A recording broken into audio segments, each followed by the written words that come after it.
ক্ষমা চান উপদেষ্টা আসিফ মাহমুদ সজীব ভুঁইয়া। আসিফ, তুমি মনে রাখো এই রক্তের সাথে বেইমানির ফল ভালো হবে না।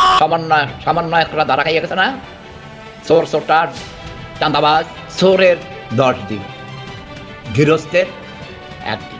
আমি তো এটা বিশ্বাস করতে পারতেছি না যে একটা উপদেষ্টা এরকম নির্দেশ দিতে পারে যে একটা ফ্যামিলিকে নির্বংশ করে ফেলে, এভাবে কুবায় কুবায় মার। শেখ হাসিনা দুর্নীতিবাজ, স্বৈরাচার, মিথ্যা মামলা করে তাকে দেশ ছাড়া করা হয়, আর তার পরিবর্তেই দায়িত্ব দেওয়া হয় উপদেষ্টাদের। 1 বছর যেতে না যেতেই সাধারণ জনগণ তাদের পদত্যাগ চায়। শুধু উপদেষ্টারাই দেশকে লুটে খাচ্ছেন না, জড়িত রয়েছেন তাদের বাবারাও।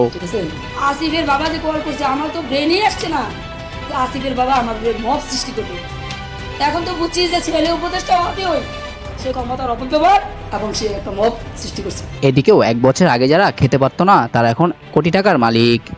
সমন্বয়কদের দুর্নীতির ফলে দেশ হয়ে যাচ্ছে এক মহানরক। এখন বুঝতে পারছস যে শেখ হাসিনাকে দরকার, একমাত্র উন্নয়নের জন্য শেখ হাসিনাকেই দরকার। ওই ডক্টর ইউনূসের মতো এসব ইনভ্যালিড মাল দরকার নাই।